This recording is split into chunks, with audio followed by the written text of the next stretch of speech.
اعوذ باللہ السمیع العلیم من الشیطان الرجیم بسم اللہ الرحمن الرحیم۔ تمام نبیوں کے سردار حضرت محمد صلی اللہ علیہ وآلہ وسلم اور تمام مذاہب کے سردار دین اسلام کے پیروکاروں، سلام علیکم طبتم۔ 10 اکتوبر کو ہماری گفتگو جو ہے وہ 92 نمبر تک جو ہے وہ پہنچ گئی اور آج 22 دسمبر ہے۔ 73 دن جو ہیں وہ گزر گئے اور اب آپ سے گفتگو کر رہا ہوں۔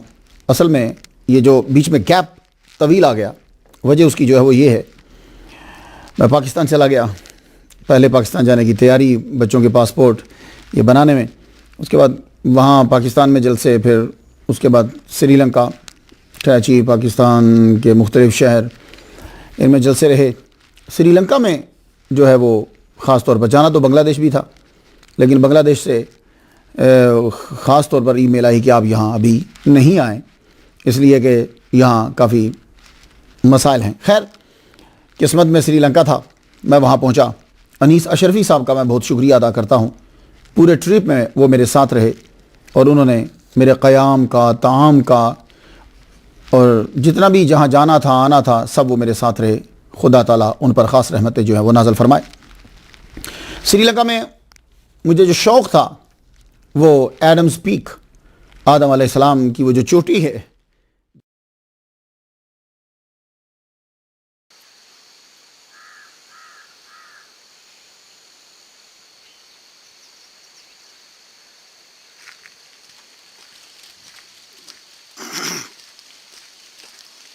یہ رستہ حضرت آدم علیہ السلام کا جہاں قدم ہے اس طرف جاتا ہے۔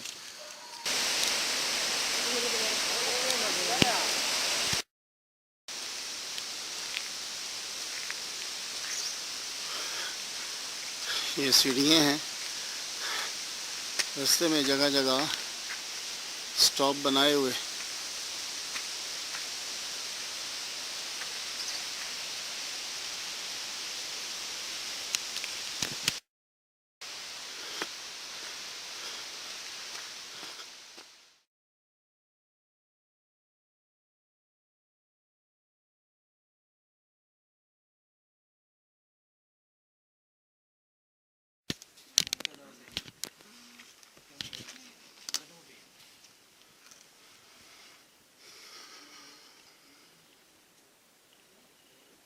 یہ حضرت آدم علیہ السلام کا یہاں پاؤں ہے اور یہ تقریباً 7335 کے قریب جو ہے یہ بلندی ہے۔ مجھے ایسا لگتا ہے کہ جیسے یہ سب سے بڑی جو ہے نا، یہ اس سے اونچی چوٹی جو ہے نا، کوئی مجھے تو کچھ نظر نہیں آ رہا۔ 5 گھنٹے کے قریب جو ہے وہ مجھے لگ گئے یہاں آتے ہوئے۔ یہاں جو ہے بدھسٹ نے بھی، زیادہ تر بدھسٹ کا قبضہ ہے۔ ابھی میری اس ماں کے ساتھ جو ہے نا وہ گفتگو ہوئی، وہ پوچھ رہا تھا کہ آپ کے نزدیک تصوف کیا ہے، تم لوگ جو ہے وہ، پھر کہنے لگا کہ تو بتا کہ میرا سٹیٹس جو ہے وہ کیا ہے۔ بڑی ایک طویل جو ہے وہ گفتگو ہوئی اس کے ساتھ۔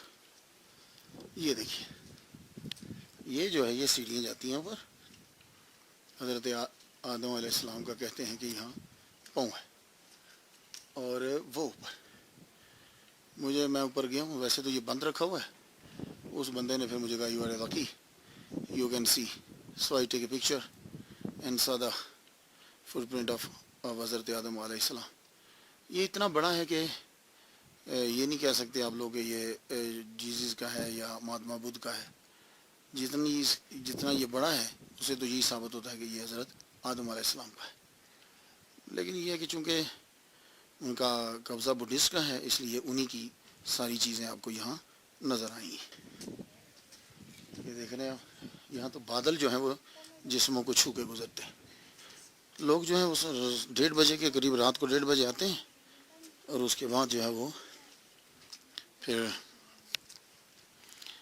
صبح 6 بجے سورج کو دیکھنے کے لیے نکلتے ہیں، پھر یہ ہے کہ واپس چلے جاتے ہیں 6 بجے۔ لیکن میری جو آرزو تھی وہ یہ تھی کہ میں یہاں اذان دوں، میں نے اذان جو ہے وہ دی ہے۔ اللہ تعالیٰ قبول فرمائے۔ میں تو جہاں جاتا ہوں میرا یہی دل کرتا ہے کہ میں اذان دے دوں، اللہ اکبر اللہ اکبر اللہ اکبر اللہ اکبر اشہد ان لا الہ الا اللہ اشہد ان لا الہ الا اللہ اشہد ان محمد رسول اللہ اشہد ان محمد رسول اللہ حی علی الصلاۃ حی علی الصلاۃ حی علی الفلاح حی علی الفلاح اللہ اکبر لا الہ الا اللہ.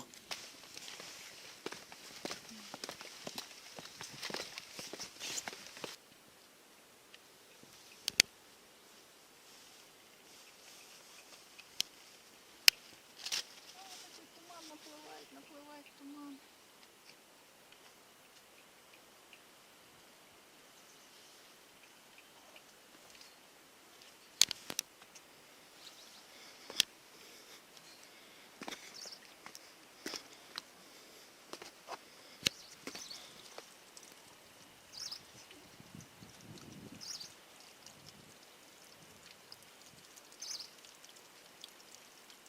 وہ وائٹ تک پہنچیں گے، پھر اس کے بعد جو ہے وہ 2 گھنٹے 1 گھنٹے کا پھر آگے رستہ. ہوئے ہوئے ہوئے اللہ سبحان اللہ سبحان اللہ سبحان اللہ سبحان اللہ سبحان اللہ سبحان تیری قدرت مالک تیرا احسان.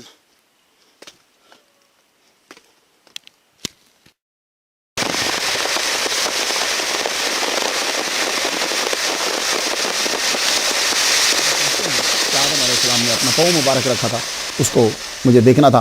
میں وہاں بلندی پہ گیا، 5 گھنٹے مجھے چڑھنے میں لگ گئے. چڑھنے میں 5 گھنٹے، 8,000 سے زائد اس کی سٹیپس ہیں اور 7,359 فیٹ کی بلندی پر ہے وہ. بہت مشکل سے پہنچا، بہت مشکل سے پہنچا. انیس اشرفی صاحب نہ ہوتے تو میں شاید پہنچ ہی نہ پاتا. ان کا حوصلہ تھا کہ میں ساتھ جو ہے وہ چلتا جاتا، ٹانگیں جو ہیں وہ جواب دے گئیں. بلندی پہ جب پہنچا تو وہاں جا کر میری آرزو تھی کہ میں اذان دوں گا، تو میں نے اذان دی، بلند آواز سے کلمہ پڑھا. تو آدم علیہ السلام کا جو منصوب ہے کہتے ہیں پاؤں، میں نے اس کی زیارت بھی کی، اس نشان کو دیکھا بھی میں نے. پھر اس کے بعد میری ماں سے کچھ گفتگو ہوئی. وہ میرے حلیے کو دیکھ کر مجھ سے پوچھنے لگا کہ بتاؤ کہ میرا مقام کہاں ہے، میں کہاں پہنچا ہوں اس وقت. خیر ایک طویل گفتگو ہوئی. 4 گھنٹے نیچے اترنے میں مجھے جو ہے وہ لگ گئے. لیکن جب نیچے اترے تو پھر پاؤں رکھتے تھے تو رکھا نہیں جاتا تھا. 3-4 دن پھر وہاں جلسہ بھی تھا، جمعہ بھی پڑھایا، جلسہ بھی کیا. ماشاءاللہ بہت محبت دی سری لنکا کے لوگوں نے. اس کے بعد وہاں مزارات کی زیارت بھی میں نے کی. شیخ عثمان رحمۃ اللہ علیہ کے مزار پر گیا، قطب سری لنکا ہیں. شیخ عبد الرحمن رحمۃ اللہ علیہ کے مزار پر گیا، قطب سیلانی. شیخ اشرف رحمۃ اللہ علیہ کے مزار پر گیا. اور ایک مزار جو ہے وہ بالکل جو ہے وہ سمندر کے کنارے پہ تھا، وہاں بھی میں گیا. بہت سے مزارات پہ گیا. اور ایک بزرگ جو ہیں جو شیخ عبد الرحمن قطب سیلانی رحمۃ اللہ علیہ جو ہیں، سونامی جب آیا تھا تو سارا ارد گرد کا شہر جو ہے وہ ڈوب گیا تھا. تو نیوی جو سنگلی ہیں جو وہاں کے رہنے والے ہیں نیوی کے لوگ، وہ بتانے لگے کہ یہ بابا ڈنڈا لے کر کھڑے اور پانی کو یوں پیچھے کر رہے تھے. سارا شہر ڈوب گیا تھا لیکن ان کا مزار جو ہے وہ نہیں ڈوبا. میں نے وہاں بھی زیارت کی ہے. اس کے علاوہ اور بہت ساری جگہوں پہ گیا.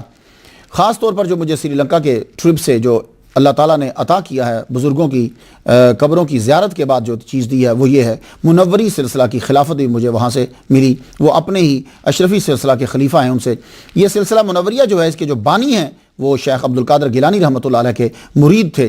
اور شیخ عبد القادر گیلانی رحمۃ اللہ علیہ نے ان کو دعا دی تھی تو اللہ تعالیٰ نے ان کو 600 سال کی عمر عطا فرمائی اور ان سے یہ سلسلہ جاری. اللہ تعالیٰ نے مجھ پر جو ہے وہ کرم فرمایا.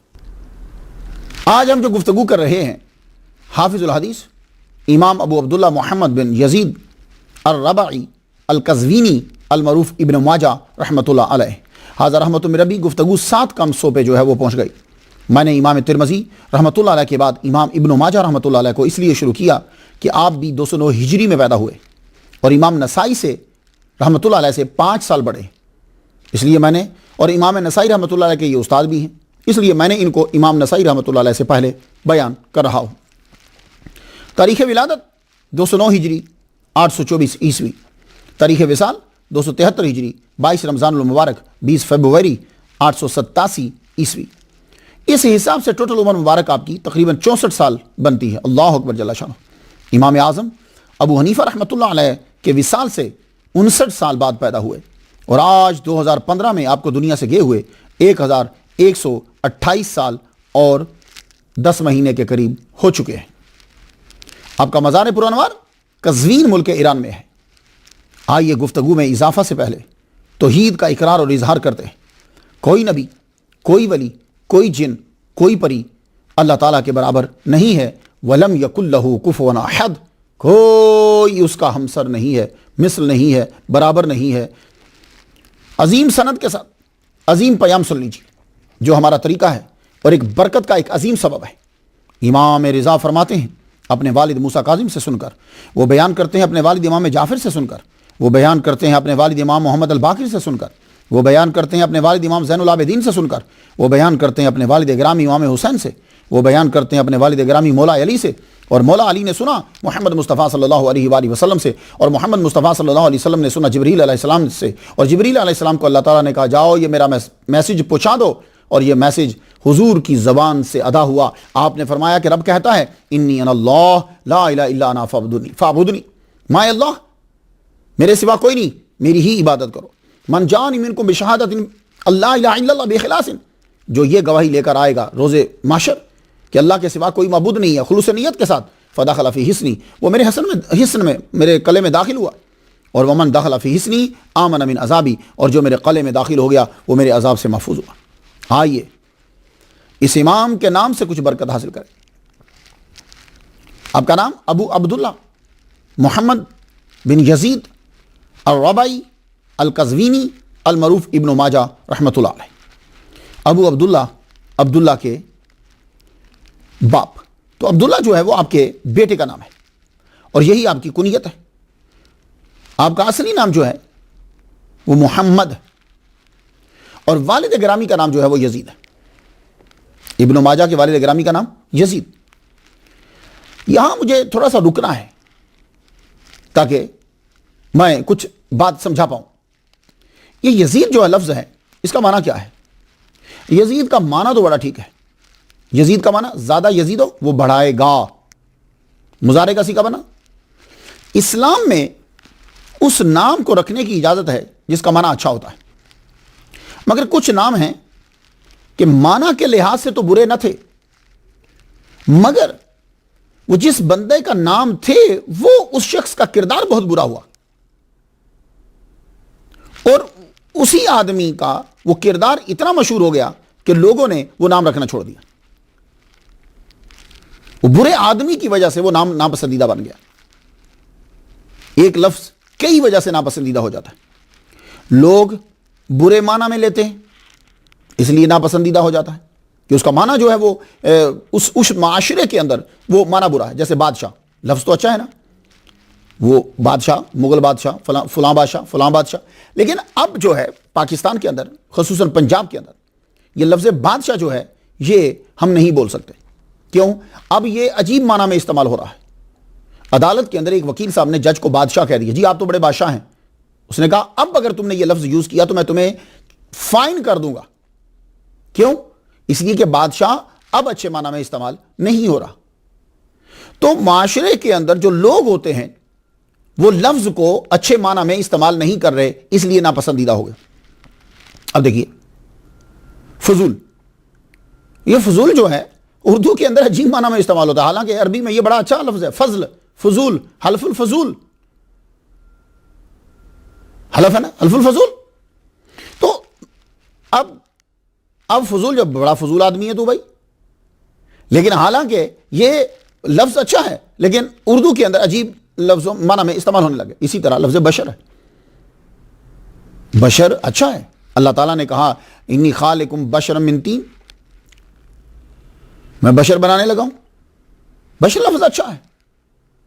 لیکن کیا ہوا کہ اب لوگوں کے ذہنوں کے اندر یہ جو لفظ ہے یہ اب بہت ساروں کے لیے استعمال ہونے لگا، بندہ بشر، سکھوں کو، ہندوؤں کو، ساروں کو۔ اس لیے ہم لوگ بڑا احتیاط برتتے ہیں کہ لفظ بشر جو ہے ہم نہیں استعمال کرتے حضور پاک کے لیے۔ کیوں؟ اللہ کا استعمال کرنا اور معنی میں ہے اور ہمارا استعمال کرنا یہ اور معنی میں ہے، تو اس لیے ہم لوگ یہ لفظ استعمال نہیں کرتے۔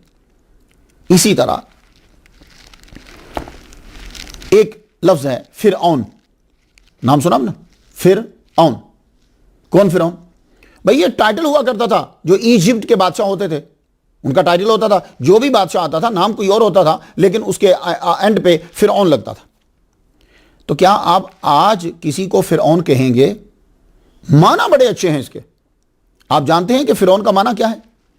یہ جو لفظ فرعون ہے، یہ قدیم مصری زبان میں اس کا معنی ہوتا تھا گریٹ ہاؤس۔ قدیم مصری زبان کے اندر گریٹ ہاؤس۔ تو فرعون کا معنی، یہ فرعون عربی زبان کا لفظ نہیں ہے، یہ ہیبرو سے عربی میں داخل ہوا ہے۔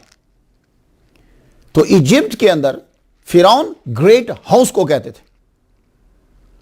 تو اب آپ کسی کا نام فرعون رکھ سکتے ہیں؟ نہیں۔ معنی تو اچھا ہے، لیکن جس بندے کا یہ نام تھا وہ بندہ جو ہے وہ دشمن تھا حضرت موسیٰ علیہ السلام کا، تو اس لیے آپ فرعون نام نہیں رکھتے، ناپسندیدگی کی وجہ سمجھ میں آئی۔ اسی طرح حامان ہے، قرآن مجید میں آتا ہے حامان۔ یہ حامان بھی جو ہے یہ بھی فارسی زبان سے ہیبرو میں آیا، ہیبرو سے پھر یہ عربی کے اندر داخل ہو گیا حامان۔ تو اصلی معنی اس کا ویسے کھو گیا ہے کہ کیا ہے، مگر ہیبرو میں اب اس کا معنی جو ہے ٹو بی alone، حامان کا معنی to be alone، to be truthful۔ تو حامان کا معنی تو اچھا ہے، لیکن کیا کوئی اس لفظ کو اب رکھے گا، اپنا نام حامان رکھے گا؟ To be alone، to be truthful نہیں رکھے گا۔ کیوں؟ اس لیے کہ یہ جس شخصیت کا نام تھا وہ دشمن تھی نبی کی۔ اب اسی طرح آگے چلیے آپ، پرویز، یہ جو پرویز نام ہے ہمارے تصوف کے اندر صوفیاء کرام وہ اپنا نام پرویز نہیں رکھتے۔ کیوں نہیں رکھتے پرویز؟ پرویز اس کا معنی بڑا اچھا ہے، پرویز کا معنی، اس کا معنی ہوتا ہے وکٹوریس۔ تو لوگ کیوں نہیں رکھتے پرویز اپنا نام؟ میرے والد گرامی فرمایا کرتے تھے، طالب حسین شاہ رحمۃ اللہ علیہ فرماتے تھے پرویز جس کا نام ہوتا کہتے پرویز نام نہیں رکھو۔ کیوں؟ کہتے ہیں کہ تصوف کے اندر صوفیاء کرام اولیاء کرام جو ہیں وہ اس نام کو پسند نہیں کرتے، اس لیے کہ جب حضور صلی اللہ علیہ وآلہ وسلم نے اپنا لیٹر بادشاہوں کو بھیجا تھا تو اس میں سے ایک پرویز بھی تھا، ایران کے بادشاہ کو جب بھیجا تو اس پرویز نے کیا کیا کہ حضور صلی اللہ علیہ وآلہ وسلم کے خط کو پھاڑ دیا۔ تو اس نے پھاڑا تھا تو ہمارے نبی کے خط کی تعظیم نہیں کی تھی، اس لیے کوئی آدمی اپنا نام پرویز نہیں رکھے۔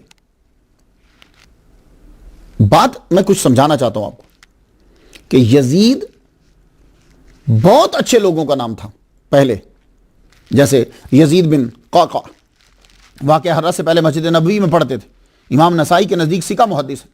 یزید بن رومان، یحییٰ بن معین جیسے جرح و تعدیل کے امام نے کہا ہے کہ آپ ثقہ تھے۔ آپ سے حدیث ہے کان الناس یقومون فی زمن عمر بن الخطاب ب23 رکعۃ فی شہر رمضان، کہ حضرت عمر رضی اللہ تعالیٰ عنہ کے دور کے اندر ب23 رکعۃ فی شہر رمضان مبارک کے اندر 23 رکعت پڑھی جاتی تھی، 20 تراویح اور 3 وتر، کتنے بڑے؟ تو یزید بن رومان سے یہ روایت ہے۔ با یزید بستامی، یزید بن ہارون، یزید بن عبداللہ یمنی، یہ امام ابن ماجہ کے استاد ہیں۔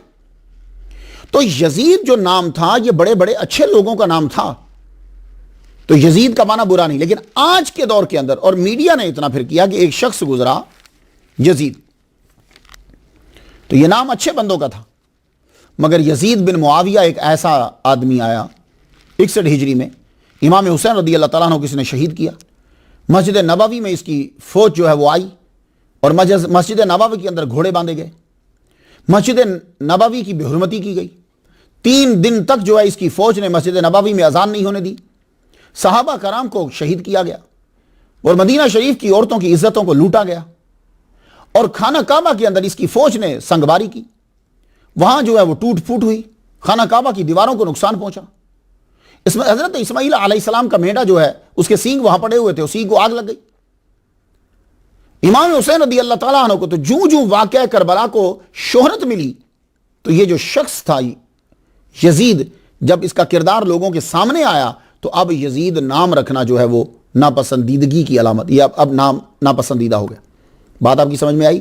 تو کچھ نام کے معنی تو اچھے ہوتے ہیں، لیکن وہ جس کا نام تھا وہ اس کا کردار اچھا نہیں تھا، یا اس سے کوئی ایسی بڑی مسٹیک، غلطی ہوئی، ایسا جرم ہوا کہ لوگوں نے وہ نام رکھنا چھوڑ دیا۔ تو آج کے دور کے اندر تو کسی کو گالی دینی ہو یا برا کہنا ہو تو لوگ کہتے ہو تو یزید ہے، ٹھیک ہے، اتنا جو ہے یہ نام برا گیا۔ مگر عرب کا یہ کہنا ہے، وہ کہتے ہیں کہ یزید جو ہے یہ نام رکھنا برا نہیں ہے. ان سے پوچھا گیا جی عرب والو تم کیوں کہتے ہو کہ یزید نام رکھنا برا نہیں ہے؟ کہنے لگے دیکھو اگر ظلم اور قتل جیسی صفات کی وجہ سے اگر کوئی نام برا ہو جاتا ہے، یعنی کسی شخص کا نام ہے اور اس سے قتل کا گناہ سرزد ہوا، کوئی ظلم سرزد ہوا، تو اس وجہ سے اس کا نام جو ہے وہ برا ہو گیا، تو پھر بتاؤ کہ حضرت علی کے قاتل کا نام کیا ہے؟ بات کو سمجھ میں آئی آپ کے؟ کہ پھر بتاؤ کہ حضرت علی کے قاتل کا نام کیا ہے؟ عبد الرحمن ابن ملجم. تو حضرت علی کے قاتل کا نام عبد الرحمن ہے. تو کہتے ہیں کہ بتاؤ حضرت امام حسین کا قاتل یزید اور مولا علی ان کے والد گرامی کا، امام حسین کے والد گرامی مولا علی کا قاتل عبد الرحمن. تو اگر یزید نام رکھنا برا ہے تو پھر عبد الرحمن نام رکھنا بھی برا ہونا چاہیے کیونکہ باپ کا قاتل ہے. یہ ان کی دلیل ہے. تو امام ابن ماجہ رحمۃ اللہ علیہ کے والد گرامی کا نام جو ہے وہ یزید ہے. تو یزید نام جو ہے وہ لوگ جنہوں نے رکھا وہ اس لیے رکھا کہ وہ کہتے ہیں کہ اگر کسی آدمی کا نام یزید تھا تو ظلم اور قتل جیسی صفات صادر ہوئیں تو پھر تو عبد الرحمن نام رکھنا بھی منع ہو جائے گا کیونکہ عبد الرحمن نے مولا علی شیر خدا رضی اللہ تعالیٰ عنہ کو جو ہے وہ شہید کیا. دونوں میں دم ہے، لیکن جب آپ کے پاس اور بہت سارے نام ہیں تو پھر آج کے دور میں یزید نام رکھنے کا مطلب کیا ہے؟ الرباعی. آپ عجمی تھے، عقد ولا کی وجہ سے آپ رباعی کہلوائے، قبیلہ ربیہ کی طرف نسبت کی وجہ سے. کہتے ہیں کہ جتنے بھی محدثین ہیں ان کے ساتھ جس قبیلے کا نام آتا ہے یہ ہیں عجمی، لیکن یہ عقد ولا کی وجہ سے اس قبیلے میں شامل ہو گئے ہیں اور پھر اس قبیلے کا نام جو ہے وہ استعمال ہوتا ہے. یہ بات کہتے ہیں سارے جتنے ائمہ. قزوینی، امام ابن ماجہ رحمۃ اللہ علیہ کے نام کے ساتھ قزوینی آتا ہے. یہ قزوین کیا ہے؟ قزوینی قزوین شہر کا رہنے والا، یہ قزوین شہر کا نام ہے. ہم عام زبان میں شہر بول دیتے ہیں کیونکہ ہمارے ہاں رائج یہ ہے پروننسیشن. ویسے اگر آپ لوگ عربی بول رہے ہو تو پھر آپ شہر کہیں گے. شہر مہینہ، شہر مہینہ بھی کہتے ہیں اور شہر شہر کو بھی، سٹی کو بھی بولتے ہیں. تو یہ قزوین شہر کے رہنے والے تھے. چونکہ آپ کی ولادت قزوین میں ہوئی اس لیے قزوینی کہلوائے. اور قزوین جو ہے یہ موجودہ ملک ایران کا شہر ہے اور رے سے 81 کلومیٹر دور ہے. جب حضرت عثمان غنی رضی اللہ تعالیٰ عنہ کے دور میں رے کے گورنر بنے برا بن عازب رضی اللہ تعالیٰ عنہ، تو ان کے ذریعے سے اسلام کی روشنی جو ہے وہ قزوین میں پہنچی تھی. یہ بات یاد رکھیں. تو یہاں سے لوگ جو ہیں وہ گئے اور انہوں نے جا کر اسلام کو پھیلایا. ابن ماجہ یہ بہت نام مشہور ہے. آپ کی کتاب کا نام بھی ابن ماجہ اور آپ کو بھی ابن ماجہ کہا جاتا ہے. باقی سارے نام جو ہیں وہ تحقیق میں چلے گئے، شہرت میں ابن ماجہ آیا. تو ابن ماجہ کا معنی کیا ہے؟ بظاہر ماجہ کا بیٹا. تو یہ ماجہ کیا ہے؟ تو کہتے ہیں کہ ماجہ کی جو تا ہے یہ تائے تانیث ہے. ابن معنی بیٹا، مگر مضاف علیہ سے بہت زیادہ تعلق ہو جائے تو اس کی بنا پر بھی اس کو ابن کہا جاتا ہے. بہت زیادہ تعلق ہو جائے مضاف علیہ کے ساتھ، ہے نا؟ مثلا جو ہر وقت کتابیں پڑھتا رہتا ہے تو کیا بولتے ہیں ہم؟ ابن الکتب، کتابوں کا بیٹا. تو کتابوں کا کوئی بیٹا تو نہیں ہوتا، لیکن چونکہ کتابوں کے ساتھ بہت زیادہ تعلق ہے، بہت زیادہ ساتھ ہے، زیادہ وقت ان کے ساتھ گزرتا ہے تو کہتے ہیں ابن الکتب. اسی طرح قرآن مجید میں ایک اصطلاح ہے وابن السبیل، راستے کا بیٹا. تو بھائی راستے کا بیٹا تو نہیں ہوگا، تو اس کو وابن السبیل کیوں کہا؟ اس لیے کہ وہ زیادہ تر سفر میں رہتا ہے، سفر کے ساتھ اس کا تعلق بہت زیادہ ہے،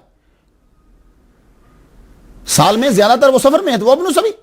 تو ابن کا ایک معنی یہ ہوگا کہ مضاف علیہ کے ساتھ اس کا بہت زیادہ تعلق ہے، اور ابن کا معنی بیٹا بھی ہوتا ہے.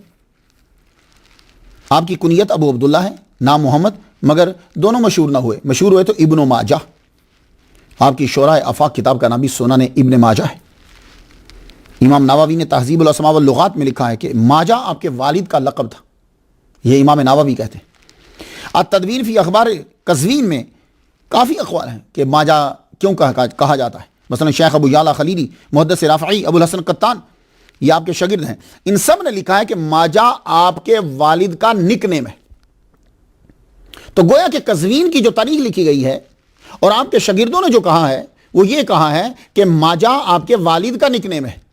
تو بات سمجھ میں آ گئی؟ ٹھیک ہے، کیونکہ ہم جو قزوین میں جو قریب رہتے ہیں ان کی بات میں زیادہ دم اور پاور ہوگا، جو آپ کے شاگرد ہیں ان کی آواز میں زیادہ دم اور پاور ہے.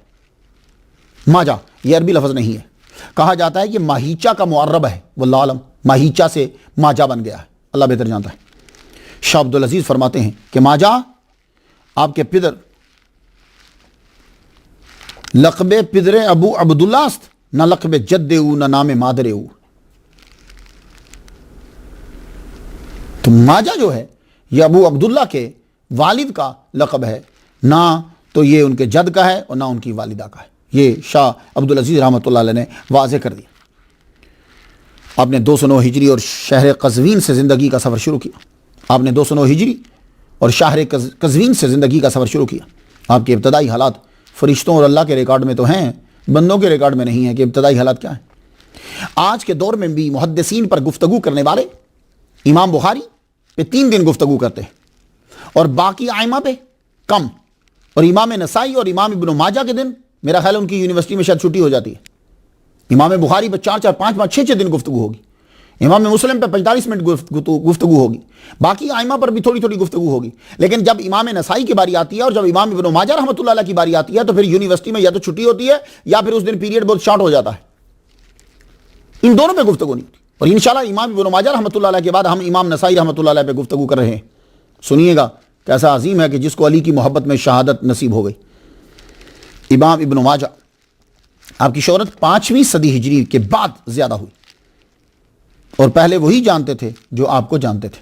بس 5ویں صدی کے بعد آپ کی شہرت، جب لوگوں نے آپ کی کتاب کو پڑھا اس کے بعد آپ کی شہرت ہونے لگی. امام ابن ماجہ عباسی دور حکومت میں پیدا ہوئے، اور یہ دور علمی ریولیوشن کا دور ہے. اس دور میں علم کے کافی شعبوں میں ترقی ہوئی. آپ پیدا ہوئے تو مامون خلیفہ تھا، یہ 218 ہجری میں فوت ہوا. اس وقت امام ابن ماجہ کی عمر 9 سال تھی. آپ نے 9 عباسی خلفاء کے دور حکومت جو ہے وہ دیکھا. 20 سال کا عرصہ آپ نے قزوین میں گزارا. وہاں کے اساتذہ سے آپ نے وقفہ سے علوم سیکھے. قزوین میں آپ کے اساتذہ تھے عمر بن رافع باجالی. یہ اکثر اردو کے اندر پروننسیشن یعنی اوپر زیر زبر نہیں ہوتی تو یہ باجالی لفظ ہے. عمر بن رافع باجالی، ابو الحسن علی قزوینی، ابو سلیمان اسماعیل بن توبہ قزوینی رحمۃ اللہ علیہ، ابو موسیٰ ہارون بن موسیٰ بن حبان تمیمی رحمۃ اللہ علیہ، ابو بکر محمد بن ابی خالد یزید قزوینی رحمۃ اللہ علیہ. یہ لوگ آپ کے اساتذہ تھے قزوین کے اندر. آپ نے بھی اپنے سے پہلے جو ائمہ ہیں یا اس دور کے جو ہیں ان کی پیروی کری ہے. حدیث، تفسیر، تاریخ، اس میں مہارت حاصل کی. یہ بہت ضروری ہے. اگر آپ لوگ حدیث بیان کرنا چاہتے ہیں تو تاریخ تو بہت ضروری ہے. تاریخ بہت ضروری ہے، اور اسماء الرجال بہت ضروری ہے. جرح و تعدیل بہت ضروری ہے اسے جاننا. تو آپ نے بھی حدیث کا علم سیکھنے کے لیے تاریخ ہے، تفسیر ہے، اس میں مہارت تام حاصل کی. حدیث میں مہارت آپ نے دیکھنی ہو تو جائے سنن ابن ماجہ پڑھ لیجئے. تفسیر میں مہارت دیکھنی ہو تو ان کی کتاب تفسیر پڑھ لیجئے. تاریخ میں دیکھنی ہو تو التاریخ پڑھ لیجئے. اس کتاب کے متعلق جو آپ نے التاریخ اپنے کتاب لکھی ہے، اس کتاب کے متعلق تو مشہور مورخ ابن خلقان نے جو ہے وہ یہ کہا کہ نائس ہسٹری، تاریخ ملیح،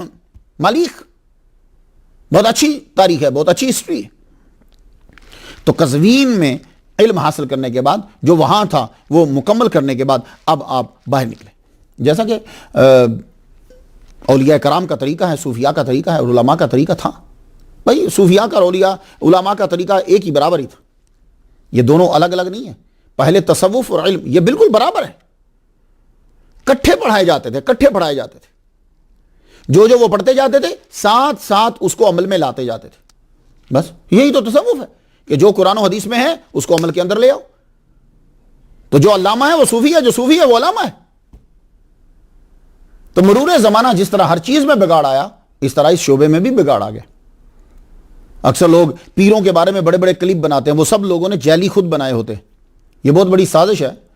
$2 بلین لگتا ہے سالانہ تو اس میں سے اگر آپ نے 2-3 لاکھ کی ایک کلپ بنا دیا جعلی تو کیا فرق پڑتا ہے؟ ہاں، تو صوفیاء کرام کے بارے میں کیا کیا زہر اگلا جاتا ہے، تو اس لیے آپ لوگ پریشان نہ ہوا کریں. لیکن ایک بات یاد رکھیں کہ صرف پیروں میں بگاڑ نہیں آیا، مولویوں میں بگاڑ آیا ہے.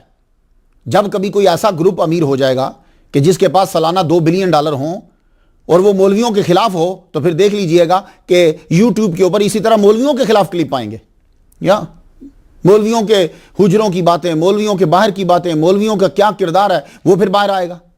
تو کیا سارے لوگ پھر مولوی بننا چھوڑ دیں گے؟ کہیں گے کہ مولوی خراب ہوتے ہیں، پھر ڈاکو بنانا شروع کر دیں گے؟ نہیں، پھر اس نظام کی تصحیح کریں گے، برائیاں نکالیں گے اندر سے. سیاست کتنی پاکیزہ ہوتی تھی، تو جو وقت گزرا تو کیا آج سیاستدان آج کل کے ٹھیک ہیں؟ اتنے بڑے فراڈ تو کبھی ولی پیروں نے نہیں لگائے ہوں گے، مولویوں نے نہیں لگائے ہوں گے، جتنے بڑے بڑے فراڈ جو ہیں وہ سیاستدان لگاتے ہیں. تو آپ لوگوں نے کیا سارے سیاستدانوں کو مار دیا ہے؟ کیا سیاست کو جو ہے وہ بالکل چھوڑ دیا ہے یا ان کی عزت کرنی چھوڑ دی ہے؟ نا، مولوی سب سے قریب ہوتا ان کے. تو ہر شعبے میں بگاڑ آ گیا ہے. کوئی ایسا شعبہ، اگر آپ کلپ بناتے ہو نا پیروں کے، تو پھر ہر بندے کے کلپ بناؤ. عورتوں میں بھی بگاڑ آ گیا ہے، مولویوں میں بگاڑ آ گیا، رائٹرز میں بگاڑ آ گیا، سیاستدانوں میں بگاڑ آ گیا، بزنس مینوں میں بگاڑ آ گیا ہے، ہر ایک میں بگاڑ آ گیا ہے. اور پھر ہر مذہب کے جتنے بھی آگے شعبے ہیں ان شعبوں میں بگاڑ آ گیا ہے. پھر ہر ایک کا کلپ بنے گا. تو ہوتا کیا ہے کہ جو ہائی ہوتا ہے، امیر ہوتا ہے، بڑا ہوتا ہے، وہ چھوٹے دشمن کا کلپ اور اس طرح کی چیزیں سٹوریز بنا کر پھیلاتے رہتے. تو تصوف کیا تھا؟ وہ جو محدثین ہیں یہ صوفیاء تھے، یہ فقہا یہ صوفیاء تھے. وہ جو پڑھتے تھے اس کو عمل میں لاتے تھے. اسی کو تو تصوف کہتے ہیں کہ جو تم پڑھو اس کو عمل میں لے کر آؤ. تو اولیاء کرام بھی سفر کرتے، اسی طرح علماء بھی سفر کرتے. اب امام ابن ماجہ رحمۃ اللہ علیہ اب سفر کے لیے نکلے. سفر جب پھر علم حاصل ہوتا ہے. اب میں جاتا ہوں، میری بڑی کوشش رہتی ہے، میں کیا کروں کہ مجھے یہاں نمازیں پڑھانا پڑتی ہیں، تقریریں کرنا پڑتی ہیں، یا میں جب اللہ تعالیٰ مجھے کبھی آزاد کر دے گا، میرا اپنا مرکز ہو جائے گا، تو میرا کام ہی ہے، میں پوری دنیا میں جاؤں گا. جہاں جہاں اولیاء کرام کے مزارات ہیں میں وہاں جا کر ہسٹری کو اکٹھا کروں گا اور اپنے چاہنے والوں کو ان کی کرامات اور اپنے چاہنے والوں کو ان کی تعلیمات عام کروں گا. میں ابھی مجھے چائنا کے اندر جانا ہے. چائنا میں 6ٹھی جنریشن ہے اور وہاں اولیاء کے مزار ہیں. مجھے جانا ہے، وہاں بھی جانا ہے انشاءاللہ الرحمن. ابھی ہانگ کانگ سے مجھے اسد صدیقی صاحب جو ہیں بڑے علامہ ہیں وہاں کے، کہنے لگے کہ آپ 27 کو آئیے ہانگ کانگ میں تقریر کیجیے، ہم آپ کو لے کے جاتے ہیں. لیکن کیا کروں کہ میں ابھی سری لنکا سے اور پاکستان سے ہو آیا. تو اولیاء کرام اور علماء سیم ہیں، ان میں فرق نہیں ہے. جو سچا عالم ہوگا وہ سچا صوفی ہوگا، اور جو سچا صوفی ہوگا وہ سچا علامہ ہوگا. ابن ماجہ اب یہ سفر کے لیے نکلے. اب مزید نالج حاصل کرنا ہے. اب آپ نے سفر کیا اور اس سفر کے اندر کیا کہ مجھے حدیث لینا. آپ کی عمر اس وقت 20 سال تھی. خراسان، مصر، شام، اصفہان، رملہ، بلخ، بیت المقدس، دمشق، مرو، نشاپور، رہاواز. اب محدثین کی حالات زندگی پڑھ لیجیے. یہ بات آپ کو ضرور ملتی ہے کہ انہوں نے سفر کیا. اسی طرح اولیاء کو پڑھ لیجیے، صوفیاء کو پڑھ لیجیے، سفر کیا. اولیاء سفر کرتے تھے، اس ملک میں جا، اس ملک میں جا، اس ملک میں جا، اور اپنے پیسے خرچ کر کے جاتے تھے. یہ نہیں ہوتا تھا کہ ان کے پیسے لیں گے، نہ نہ نہ، اپنے پیسے خرچ کر کے جائیں گے. حضرت رحمت من ربی.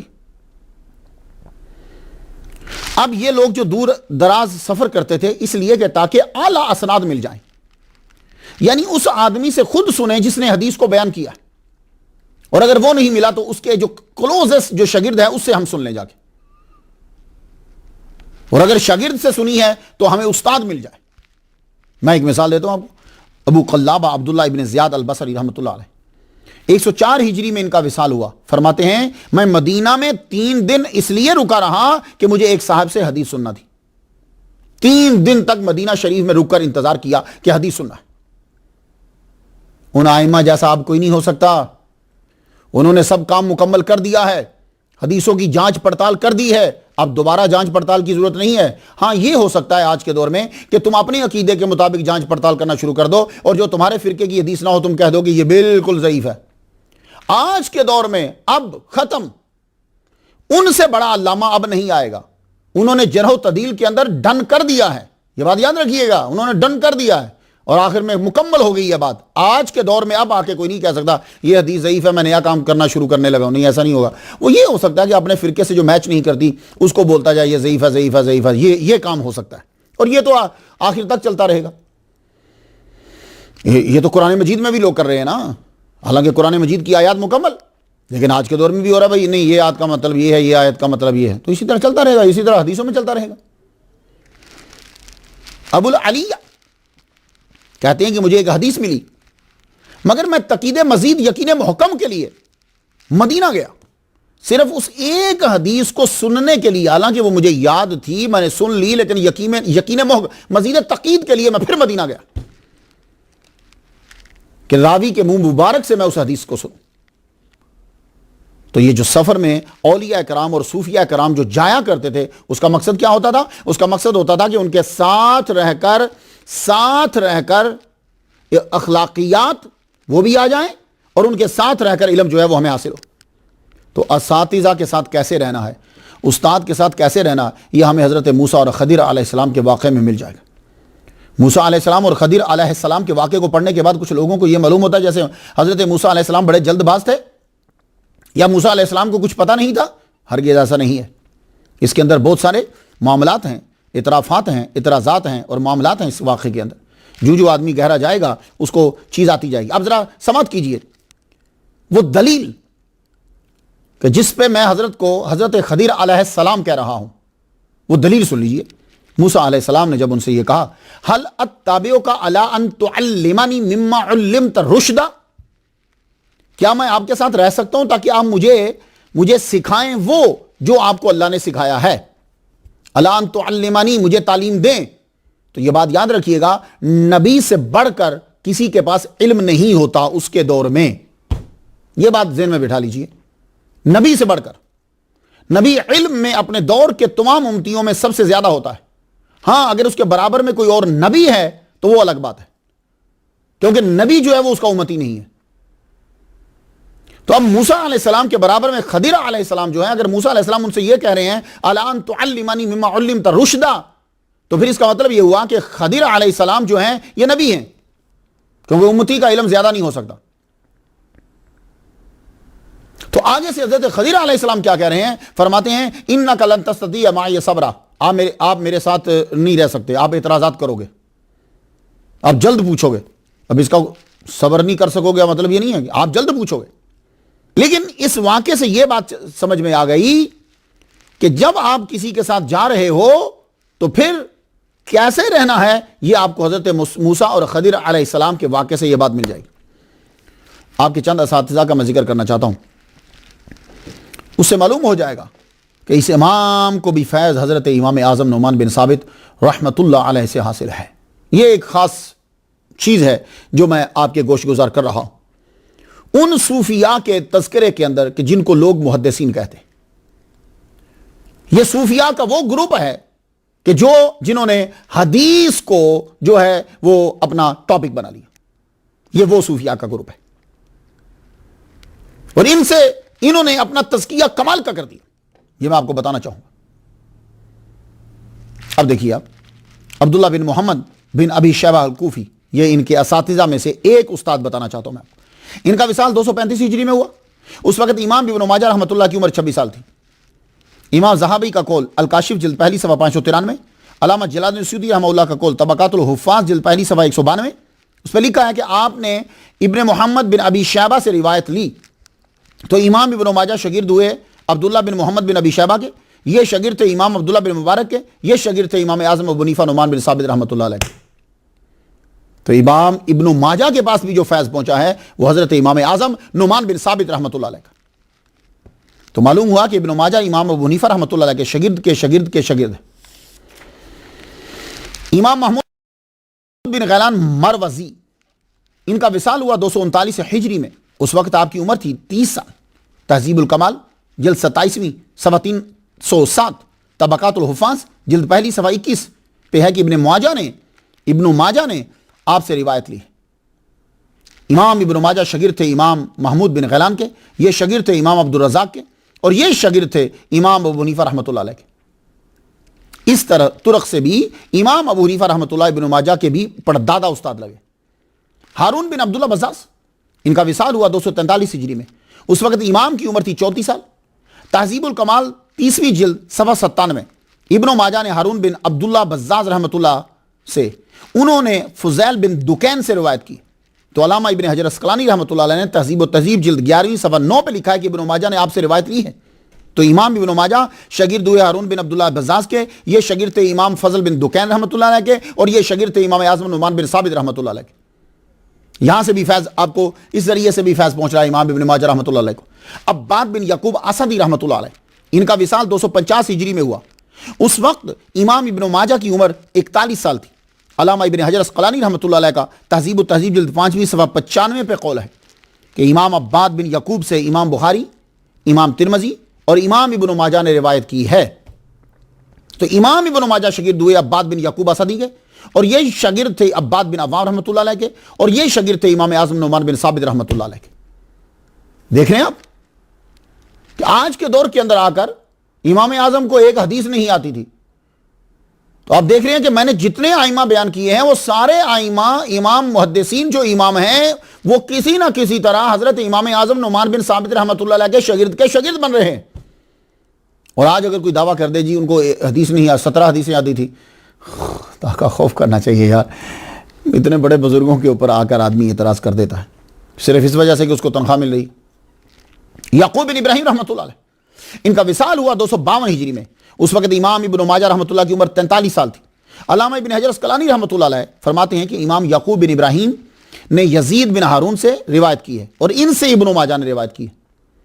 امام ابن ماجہ شاگرد ہوئے امام یعقوب بن ابراہیم رحمۃ اللہ علیہ کے، اور یہ شاگرد تھے امام یزید بن ہارون رحمۃ اللہ علیہ کے، اور یہ شاگرد تھے امام اعظم نعمان بن ثابت رحمۃ اللہ علیہ. امام محمد بن مسنہ رحمۃ اللہ علیہ، ان کا وصال ہوا 252 ہجری میں. اس وقت امام ابن ماجہ رحمۃ اللہ کی عمر تھی 43 سال. طبقات الحفاظ جلد 1 صفحہ 226 پہ ہے کہ علامہ جلال الدین سیوطی رحمۃ اللہ کا قول ہے کہ امام ابن ماجہ نے ان سے روایت لی ہے. ابن ماجہ شاگرد ہوئے امام محمد بن مسنہ کے، اور یہ شاگرد امام مکی بن ابراہیم کے، اور یہ شاگرد امام اعظم ابو حنیفہ رحمۃ اللہ علیہ کے.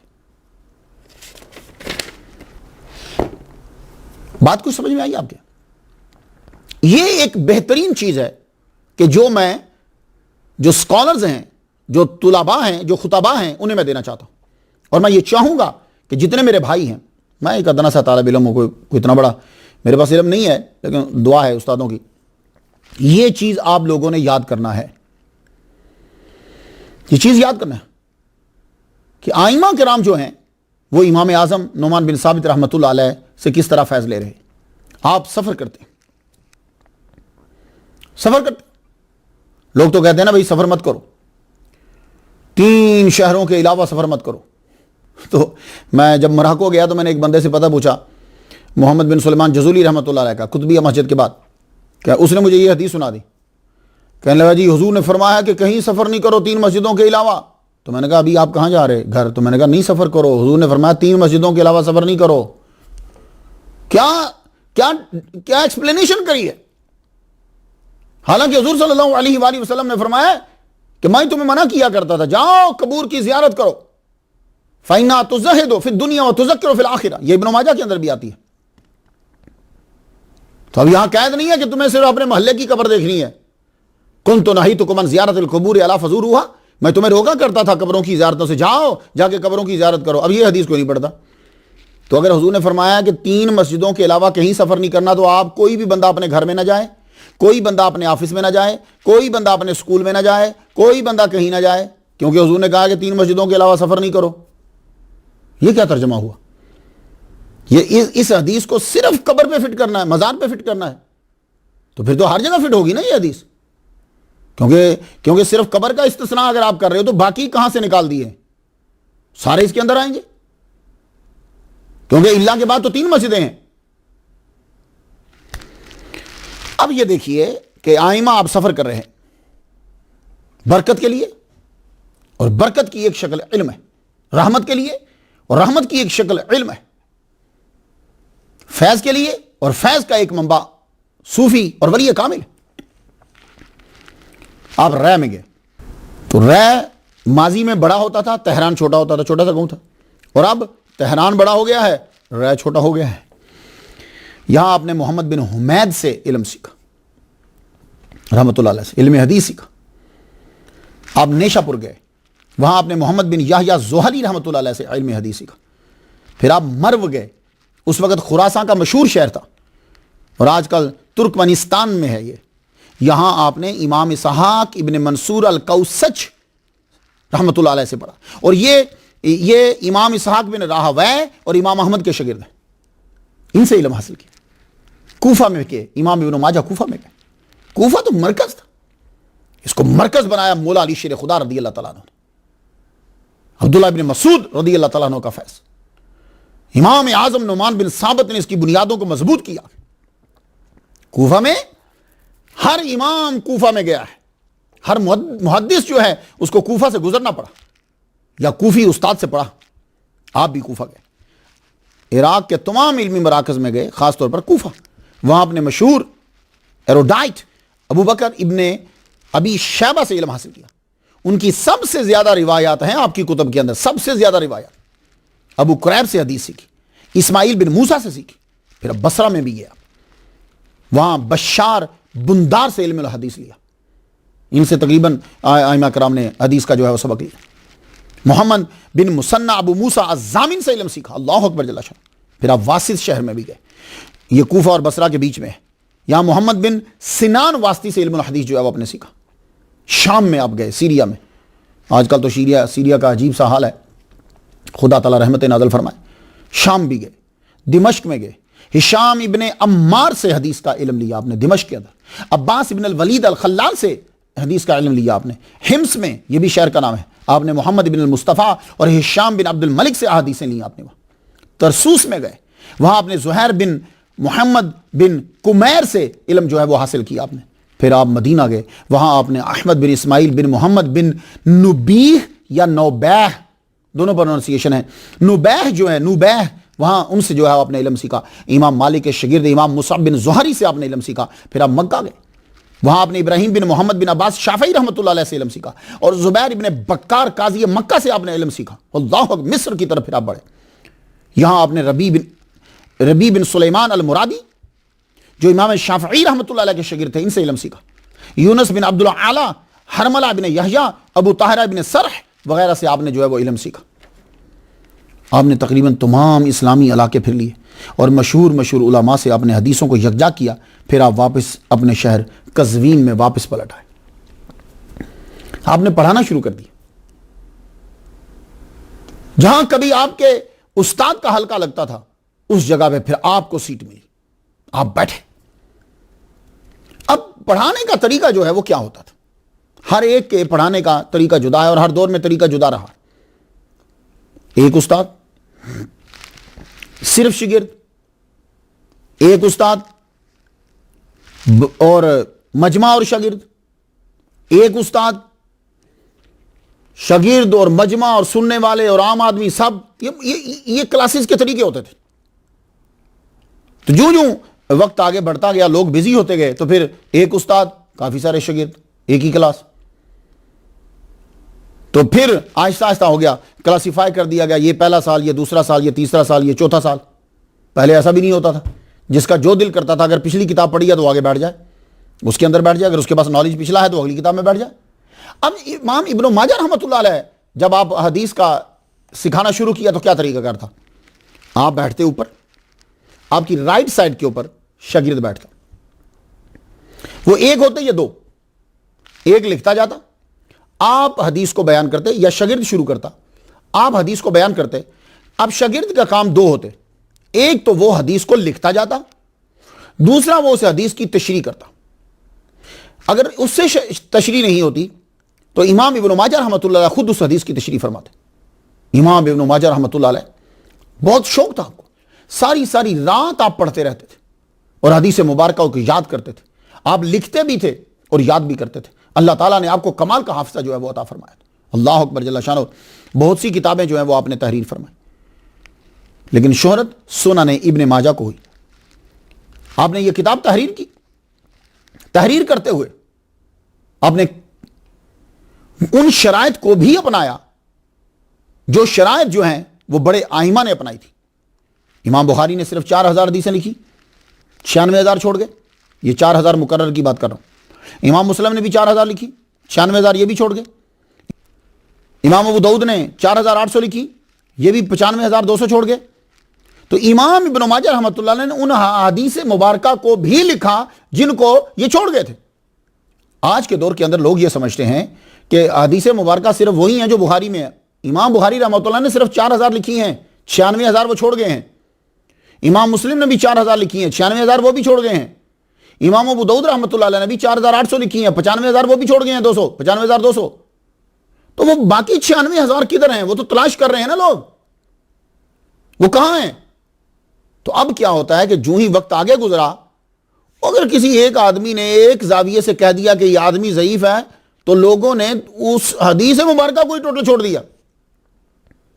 تو امام ابن ماجہ رحمۃ اللہ علیہ نے, آپ نے کتاب لکھتے ہوئے امام بخاری اور مسلم کے طریقے کو بھی اختیار کیا, ان کی صفات و خوبیوں کو اختیار کیا, اور کہا یہ چاہتا ہے کہ یہ اکثر کتاب کے اندر لکھ دیا جاتا ہے, یہ آپ نے مقررہ حدیث نہیں بیان کی. ایسا نہیں ہے, مقررہ حدیثیں آ جاتی ہیں. امام ابن ماجہ نے بھی بیان کی ہے مقررہ حدیث, ایک حدیث کو بار بار ذکر کیا ہے.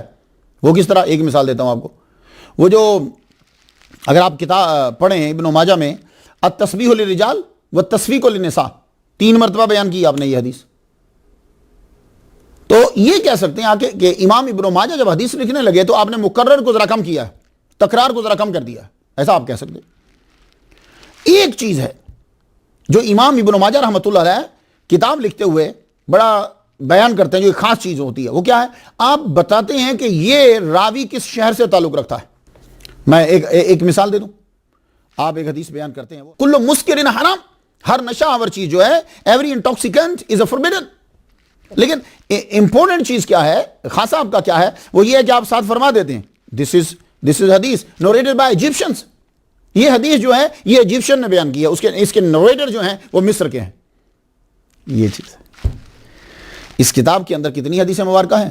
ادارہ ضیاء المصنفین بھیرا شریف کے چھاپے ہوئے نسخے کے مطابق 4,331 حدیثیں. محمد فواد الباقی کے ایڈیشن میں 4,341 لکھی ہوئی.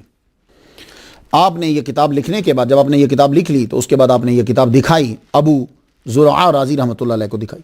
انہوں نے پڑھنے کے بعد فرمایا یہ کتاب لوگوں کے ہاتھ لگ گئی تو دوسروں سے بے نیاز کر دے گی. یعنی اس کے اندر اتنا کچھ لکھ دیا گیا ہے کہ اب زیادہ ضرورت نہیں رہے گی اس آدمی کو. اللہ اکبر جل شانہ. اس کا ایک پرانا نسخہ ملا مصر میں, اس پہ لکھا ہوا کہ سنن المصطفیٰ. تو سنن ابن ماجہ کا نام سنن المصطفیٰ بھی ہے, مگر آپ کی کتاب کا نام سنن لابن ماجہ ہی ہے, کیونکہ قدیم ترین نسخہ ملا ہے جو 601 ہجری کا ہے, اس پہ یہی نام تحریر ہے. تو آپ کی کتاب کا خاصہ یہ ہے کہ جن مضامین کو حدیث کے ذریعے تفصیل سے دوسری کتابوں میں بیان کیا گیا ہے, آپ نے مختصراً بیان کر دیا, جامع مگر مختصر. 1,339 احادیث ابن ماجہ کی وہ ہیں جس میں وہ یکتا ہے, باقیوں نے بیان نہیں کی. اب آپ یہ نہیں کہیے کہ یہ نئی چیز لے ہیں, نہیں. وہ جو 96,000 امام بخاری نے چھوڑ دی ہیں, 96,000 جو امام مسلم نے چھوڑ دی ہیں, 95,200 امام ابو داؤد نے چھوڑ دی ہیں, یہ انہی حدیثوں میں سے لا رہے ہیں. تو 1,339 میں یکتا, 488 صحیح جس کو امام بخاری امام مسلم کہتے ہیں, 199 حسن ہیں, 613 ضعیف ہیں, اور 99 ذرا ویک ہیں, بہت ویک ہیں, اور 302 وہ ہیں جو بخاری اور مسلم, ترمذی, نسائی, ابو داؤد نے بیان کی. اس حساب سے کل احادیث تو 4,341 ہی بنتی. ابن ماجہ پہ بہت ریسرچ ہوئی. یہ واحد کتاب ہے جس کے اوپر ریسرچ بڑی ہو رہی ہے. کیوں؟ کس چیز پر ریسرچ ہو رہی ہے؟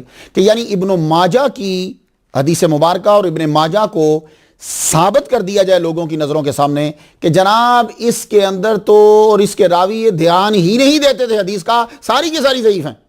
اس پہ کام ہو رہا ہے. کیوں؟ اس لیے کہ ابن ماجہ رحمۃ اللہ علیہ نے ان احادیث کو تلاش کیا جن احادیثوں کو امام بخاری نے چھوڑ دیا جو 96,000 بنتی ہیں, امام مسلم نے چھوڑ دیا جو 96,000 بنتی ہیں. آپ نے ان حدیثوں کو بھی لیا, ان میں سے بھی تلاش کری. تو آج کل اس پہ بڑی ریسرچ ہو رہی ہے. تو اگر تحقیق کا یہی حصہ ہے تو پھر امام بخاری اور امام مسلم اور باقیوں کی اسناد پہ بھی اتنی ہی تحقیق ہونی چاہیے, کیونکہ ان کے اندر بھی شامی لوگ تو ہیں نا بھائی, ان کے اندر بھی ضعیف ہیں, پھر اس پہ بھی تحقیق ہونی چاہیے. تو آج کے دور میں یہ تحقیق ہے کہ کسی طرح ان تمام حدیث کو ضعیف, کمزور ترین قرار دے دیا جائے جو صوفیاء کی تائید کرتی ہیں. اور امام اعظم کی فقہ کی تائید کرتی.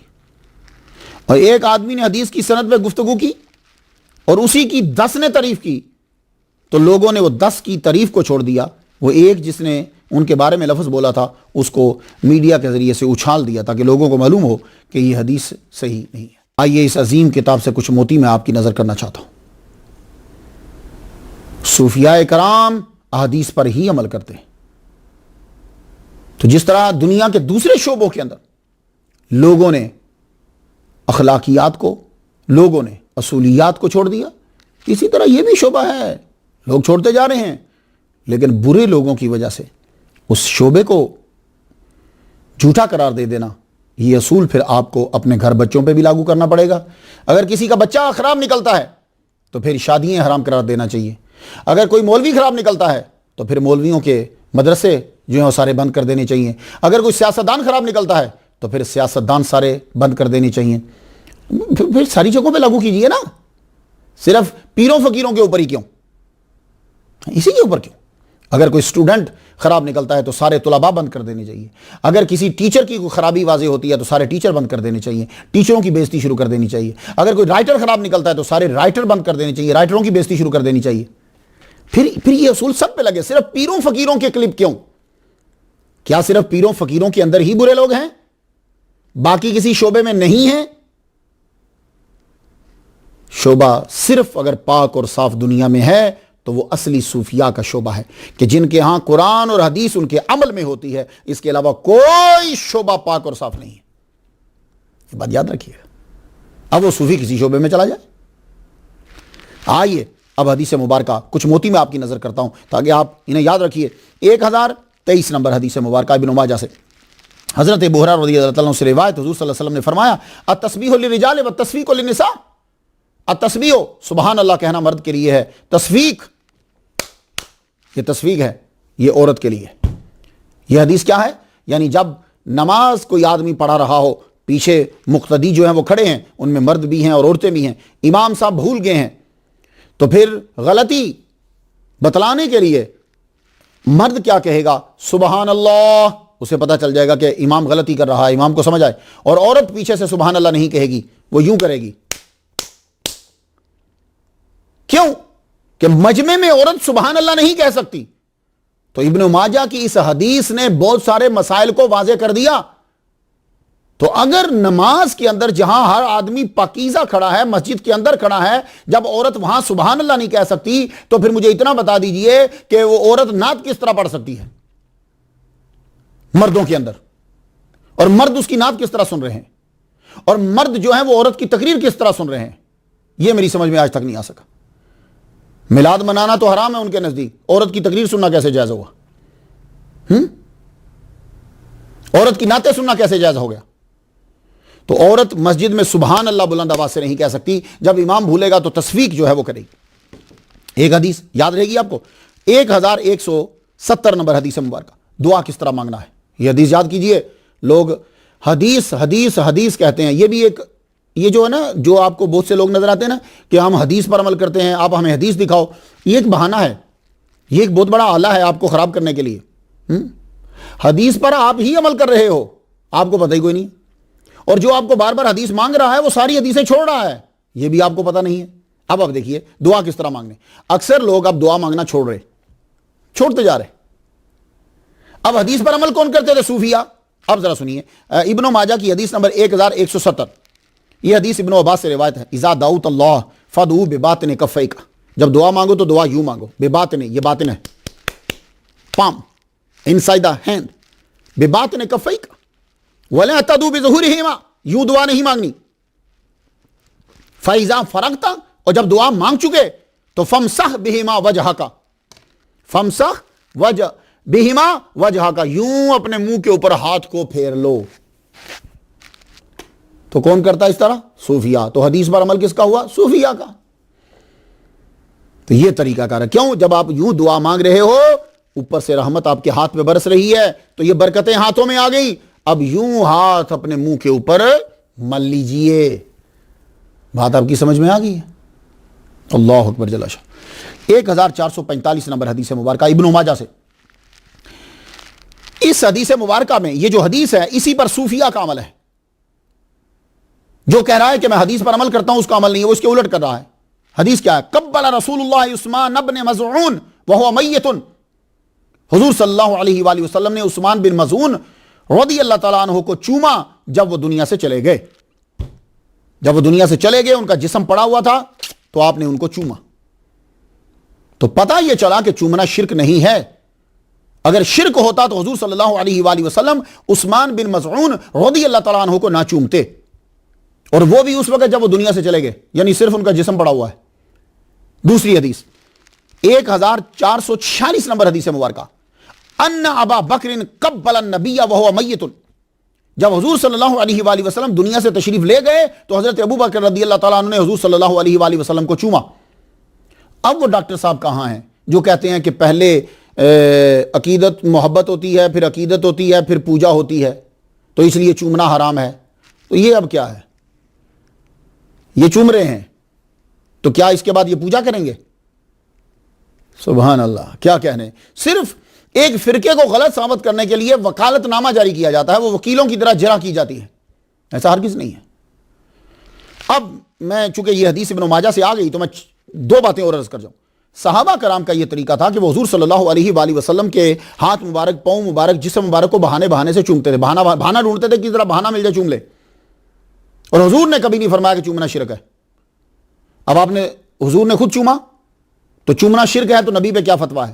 حضرت ابوبکر صدیق جو افضل البشر بعد الانبیاء بالتحقیق, انہوں نے چومنا شرک ہے, تو ان پہ کیا؟ یہ صرف صوفیہ عمل کرتے ہیں حدیثوں پہ, اور کوئی نہیں کرتا. تیسرے نمبر پہ اب حدیث سنیے, میں آپ کو ابو داؤد سے حدیث دینا چاہتا ہوں, کتاب السلام کے اندر, یاد رہے گا ابو داؤد کتاب السلام سے حدیث ہے. بی بی فاطمہ الزہرا رضی اللہ تعالی عنہا کا طریقہ کار تھا, آپ جب تشریف لاتی تو حضور صلی اللہ علیہ وآلہ وسلم پہلے کھڑے ہو جاتے, آپ کے ہاتھ کو بوسہ دیتے, اور جب حضور صلی اللہ علیہ وآلہ وسلم ان کے گھر جاتے آپ کھڑی ہو جاتی اور آپ حضور کے ہاتھوں کو بوسہ دیتی. اب اگر کسی کے ہاتھ چومنا شرک ہے تو پھر بی بی فاطمہ الزہرا رضی اللہ تعالی عنہا پر کیا فتویٰ لگے گا؟ یہ ابو داؤد کتاب السلام کے اندر ہے, میں حدیث پڑھا ہوں. تو پتہ یہ چلا کہ بڑے کی جو عزت و تعظیم ہے وہ شرک میں نہیں آتی. تو اب اگر کوئی بی بی فاطمہ الزہرا رضی اللہ تعالی عنہا کی سنت پر عمل کرتے ہوئے اپنے پیر کا, اپنے ابا کا, استاد کا ہاتھ چومتا ہے تو مشرک کیسے ہوا؟ تو اس سے اندازہ لگا لیجئے کہ حدیث پر عمل کون کر رہا ہے؟ صوفیہ. تو ہوتا ہی ہے کہ آپ لوگوں کو چونکہ نالج نہیں ہے, اس لیے ایک آدمی ایک چیز کو دبا کے پھیلا دیتا ہے. کہہ دو کہ ہاتھ چومنا شرک ہے, کہہ دو ہاتھ چومنا شرک ہے, کہہ دو ہاتھ چومنا شرک ہے, کہہ دو. اگلے آدمی نے کون سی جا کے ابو داؤد کتاب السلام سے حدیث پڑھنا ہے؟ کون جا کے تحقیق کرے گا؟ میری بات آپ کی سمجھ میں آ گئی نا؟ تو یہ تو صوفیہ کرام اپنے پیر کا جو ہاتھ چومتے تھے وہ یہ سنت ہے. آپ کہیں گے جی وہ تو بیٹی تھی, تو اچھا تو بیٹی کے لیے اسلام نہیں ہے؟ بیٹی کے لیے اسلام نہیں ہے؟ بیٹی شرک کر سکتی ہے؟ وہ خدا کا خوف کرو. چلیے یہ بھی مان لیتے ہیں جی وہ بیٹی تھی, آگے چلیے. دوسری حدیث مبارکہ پھر ابو داؤد شریف کتاب السلام سے, حضرت ابو زارع جو عبد القیس کے وفد میں تھے, فرماتے ہیں کہ جب ہم مدینہ منورہ میں حاضر ہوئے تو تیزی سے اپنی سواریوں سے اترے اور حضور صلی اللہ علیہ وآلہ وسلم کے ہاتھ بھی چومے اور پاؤں بھی چومے. اللہ اکبر جل شانہ. سید شاہ تراب الحق صاحب مدث اللہ علی, میں ابھی کراچی گیا ہوا تھا, میں ان کو مل کر آیا ہوں. ان کے ساتھ میں نے عصر کی نماز ادا کی, وہ جو مسجد حبیب ہے, میں ان کے لیفٹ سائڈ پہ میں بیٹھا, پھر انہوں نے مجھ پر نوازش کی بندہ نسجیز پہ, مجھے گھر بلایا, 30 منٹ تک ٹائم دیا, میں بیٹھا, میں نے ان کے ہاتھ چومے, میں ان کے پہلے ہی میں نے ان کے پاؤں چوم لیے. میں نے سید زادے ہیں, غوث پاک کی اولاد میں سے ہیں, آل رسول ہیں, تو سید زادے کی توہین کر کے کوئی انسان خوش نہیں رہ سکتا, اور غوث پاک کے بچے کی توہین کر کے کوئی خوش رہے گا؟ ایسا کبھی نہیں ہوگا. تو 30 منٹ مجھے ٹائم دیا, میں بیٹھا ان کے پاس, میں نے ان کے پاؤں بھی چومے. یہ ہے حدیث. یہ صحابہ کرام نے حضور کے پاؤں چومے اور حضور نے منع نہیں کیا. سید شاہ تراب الحق مدث اللہ علی, ان کے میں نے پاؤں چومے. یہ سنت صحابہ کی, وہ اولاد ہیں محمد مصطفیٰ صلی اللہ علیہ وآلہ وسلم کی. کوئی بہت بڑا علامہ ہو جائے, بہت بڑا کتب ہو جائے, اعلیٰ حضرت عظیم البرکت شاہ احمد رضا بریلوی رحمۃ اللہ مجدد تھے نا بھائی, لیکن سید کی عزت کرتے تھے. کیوں؟ اس لیے کہ وہ مجدد تو ہیں, پر جو سید ہے اس کی ایک نسبت ہے محمد مصطفیٰ صلی اللہ علیہ وآلہ وسلم سے, تو وہ مجدد ہو کر سید کی عزت کر رہے ہیں. تو پتہ چلا کہ مجدد وہ ہوگا کہ جو سید کی تعظیم کرے گا، سید کی عزت کرے گا، یہ بات یاد رکھیے گا، یہ بھی مجدد کی نشان، مجدد آل رسول کی عزت ضرور کرے گا۔ تو ہم لوگ اگر آل رسول کے خلاف اپنی کرامت کو واضح کرنے لگ جائیں، علمان الحفیظ، پھر انتظار کیجئے کہ عذاب کب نازل ہوتا ہے۔ تو وہ سید زادے سے میں ملا، ان کے پاؤں میں نے چومے، ہاتھ چومے، تو پھر مجھے جب میں آنے لگا تو مجھے کہنے لگے مختار شاہ تو ہی دعا کر۔ میں رو پڑا، میری آنکھوں میں آنسو آ گئے، پوری محفل جو ہے وہ رو پڑی۔ ابراہیم صاحب تھے وہاں، جامعہ فروقیہ کے کافی بندے میرے ساتھ گئے تھے کہ وہاں جامعہ فروقیہ میں نے جمعہ پڑھایا۔ تو یہ جو عمل ہے یہ صوفیہ میں آپ کو ملے گا۔ تو جو بھی آپ کو کہے کہ ہاتھ چومنا شرک ہے، پاؤں چومنا حرام ہے، تو اسی وقت آپ نے یہ حدیث مبارکہ جو ہے وہ لے کر آنی، ایک بی بی فاطمہ الزہرا رضی اللہ تعالیٰ عنہا کی، پھر ابو داؤد شریف کتاب السلام کے اندر صحابہ کرام کی۔ تو صحابہ کرام جو ہیں وہ بہانہ بہانے سے حضور صلی اللہ علیہ وآلہ وسلم کے ہاتھ مبارک کو، پاؤں مبارک کو چوما کرتے تھے، جسم مبارک کو وسیلہ بنانا۔ امام ابن ماجہ رحمۃ اللہ علیہ نے پھر حدیث لکھی، 1374 نمبر حدیث ہے۔ ایک نبینہ حضور صلی اللہ علیہ وآلہ وسلم کی بارگاہ میں تشریف لائے، عرض کی اللہ سے دعا کیجئے کہ وہ مجھے بینائی عطا فرما دے۔ آپ نے فرمایا اگر چاہے تو دعا کو تیرے لیے مؤخر کر دوں جبکہ وہ تیرے لیے بہتر ہے، اور اگر چاہے تو تیرے حق میں دعا کروں۔ عرض کی دعا فرمائیے۔ آپ نے فرمایا یتوضا فیحسن وضوءہ ویصلی رکعتین ویدعو بہذا الدعاء اللہم انی اسألک واتوجہ الیک بنبیک محمد نبی الرحمت یا محمد انی قد توجہت بک الی ربی فی حاجتی ھذی لتقضی لی اللہم فالشفیع فی۔ یہ سب یاد کر لو، یہ زبردست دعا ہے جو محمد مصطفیٰ صلی اللہ علیہ وآلہ وسلم نے اپنے صحابی کو سکھائی۔ اس کے اندر بہت سارے مسائل ہیں۔ ایک تو مسئلہ یہ ہے کہ جو ہم کہتے ہیں یا اللہ اس کے صدقے سے کرم کر دے، اس کی یہ اصل ہے۔ اور دوسرا جو لوگ کہتے ہیں جی یا رسول اللہ یا محمد کیوں کہتے ہیں، اس کی بھی یہ اصل ہے۔ تو ابن ماجہ رحمۃ اللہ علیہ نے یہ حدیث لکھی، اور حضور صلی اللہ علیہ وسلم سے فرمایا کہ جاؤ جا کر اچھا سا وضو کرو، وضو کرنے کے بعد 2 نفل پڑھو، 2 نفل پڑھنے کے بعد یہ دعا مانگو کہ اللہ اللہم انی اسألک واتوجہ الیک بنبیک محمد، تیرے نبی محمد مصطفیٰ صلی اللہ علیہ وسلم کے وسیلے سے میں تیرے سے سوال کرتا ہوں، متوجہ ہوتا ہوں اے پروردگار عالم، میری دعا جو ہے وہ قبول فرما، میری یہ حاجت جو ہے وہ پوری فرما دے، لتقضی لی اللہم فالشفیع فی۔ اللہ اکبر جل شان۔ یہ جب آئے گا فی حاجتی حاضی، یہاں آپ نے اپنی حاجت کو بیان کرنا ہے۔ تو انہوں نے جب دعا مانگی، یوں ہاتھ پھیرا، اللہ تعالیٰ نے ان کو بینائی عطا فرمائی۔ اب لوگ اس کے اوپر لگے ہوئے ہیں کہ ہم کسی نہ کسی طرح اس حدیث کو ضعیف قرار دے دیں، کیونکہ اگر وہ اس حدیث کو ضعیف قرار نہیں دیتے، کمزور یا جھوٹی قرار نہیں دیتے، تو پورا مسلک جو ہے وہ ختم ہو جائے گا۔ تو اب اس کے ضعیف ہونے میں لگے ہوئے۔ لیکن آپ سن لیجیے اب سب کے سب لوگ، یہ حدیث مبارکہ مختلف لفظ کے ساتھ ترمذی میں بھی ہے، کتاب الدعوات میں ہے، مسند امام احمد میں بھی ہے، التاریخ کبیر للبخاری صفحہ 209 پہ بھی ہے، الترغیب والترہیب جلد پہلی صفحہ 272 پہ بھی ہے، مجمع الزوائد جلد دوم صفحہ 279 پہ بھی ہے، معجم الکبیر جلد اول صفحہ 184 پہ بھی ہے، اور فتاوی ابن تیمیہ جلد پہلی صفحہ 274 پہ ہے کہ اس کی اسناد صحیح ہیں۔ اور وقال قال ابو اسحاق ھذا حدیث صحیح، حضرت ابو اسحاق نے فرمایا یہ حدیث بالکل صحیح ہے جو ابن ماجہ رحمۃ اللہ علیہ نے نقل کری ہے۔ بات آپ کی سمجھ میں آ گئی حضور؟ تو حدیثوں پر عمل جو کرتے ہیں وہ صوفیاء کرام کرتے ہیں۔ حدیث نمبر 1377، امام ابن ماجہ رحمۃ اللہ علیہ نے اس حدیث کو بیان کیا، اور یہ حدیث پر عمل جو ہے وہ صرف صوفیاء کرام کا ہے۔ جو حدیث کا دعویٰ کر رہا ہے وہ اس حدیث پر عمل ہی نہیں کر رہا۔ اب حدیث مبارکہ سن لیجئے، اذا کانت لیلۃ النصف من شعبان فقوموا لیلہا وصوموا نہارہا فإن اللہ ینزل فیہا لغروب الشمس الی سماء الدنیا فیقول الا من مستغفر لی فاغفر له الا مسترزق فارزقہ الا مبتلا فوافیہ الا کذا حتی یطلع الفجر۔ حضور صلی اللہ علیہ وآلہ وسلم کا فرمان علی شان کہ جب نصف شعبان ہو، نصف شعبان کی رات ہے، تو فقوموا لیلہا وصوموا نہارہا، اس کی رات کو قیام کرو، اس کے دن کو روزہ رکھو۔ اللہ تعالیٰ کی رحمت پہلے آسمان پہ آ جاتی ہے اور آواز دیتی رہتی ہے کوئی گناہوں کی معافی مانگنے والا میں گناہ معاف کر دوں، ہے کوئی رزق مانگنے والا میں رزق دے دوں، ہے کوئی بیمار شفا مانگنے والا میں اس کو عافیت دے دوں، وہ مصیبت میں بلا میں کسی بیماری میں مبتلا ہو، اور یہ آواز آتی رہتی ہے حتی یطلع الفجر، یہاں تک کہ صبح صادق طلوع ہو جائے۔ اب اس حدیث کے اوپر عمل کس کا ہے؟ صوفیاء کا، اولیاء کا عمل رہا، وہ ضرور جو ہے وہ جاگا کرتے تھے۔ 1853 نمبر حدیث مبارکہ، یہ حدیث جو ہے وہ آج کے دور میں بہت ضروری ہے سب کے لیے۔ مغیرہ بن شعبہ اراد ان يتزوج امرأة فقال له النبي اذهب فانظر ایما فانه اجدر ان يدم فعلا. جب مغیرہ بن شعبہ شادی کرنے لگے تو حضور صلی اللہ علیہ وآلہ وسلم نے فرمایا کہ جاؤ جا کر اسے دیکھ لو پہلے کہ تم کس سے شادی کر رہے ہو. اس کا فائدہ یہ ہوگا کہ باہم محبت کے دوام کا باعث بنے گی یہ چیز. یہ بات یاد رکھیے گا. تو پہلے سے لیکن یہ ملاقات جو ہے وہ اس طرح نہیں ہوگی کہ آپ سینما میں ملیں, فلم دیکھنے آؤ جی چلتے ہیں, آپ ملتے ہی رہیں, آؤ جی اسکول جا رہے ہیں اور رستے میں آپ نہیں, ایسی نہیں. وہ یہ ہے کہ جیسے انڈیا کے اندر فیملیز میں, اچھی فیملیز میں ہوتا ہے, ٹامل کے اندر ہوتا ہے, وہ کیا ہے, وہ آتے ہیں, وہ دیکھتے ہیں, یا وہ چائے کے بہانے آ جاتے ہیں تو وہ پھر دیکھ لیجیے. یہ اس کی اجازت ہے ماں باپ کی موجودگی کے اندر, کہ جہاں کوئی شیطان جو ہے وہ اپنا حربہ استعمال نہ کر سکے. یہ ہے, یہ بات یاد رکھیے گا. اور ایک بات میں اور بتاتا جاؤں آپ کو, میں نے یہ ابن ماجہ میں آپ سب لوگوں کو بتلانا یہ چاہتا ہوں, ہمارے ہاں کچھ چیزیں ایسی ہیں کہ جن کو لوگوں نے بلا وجہ اسلام کے اندر ڈال دیا. اس میں یہ میں کتاب النکاح سے ایک حدیث دینا چاہتا ہوں اپنے لوگوں کو اور سامعین کو.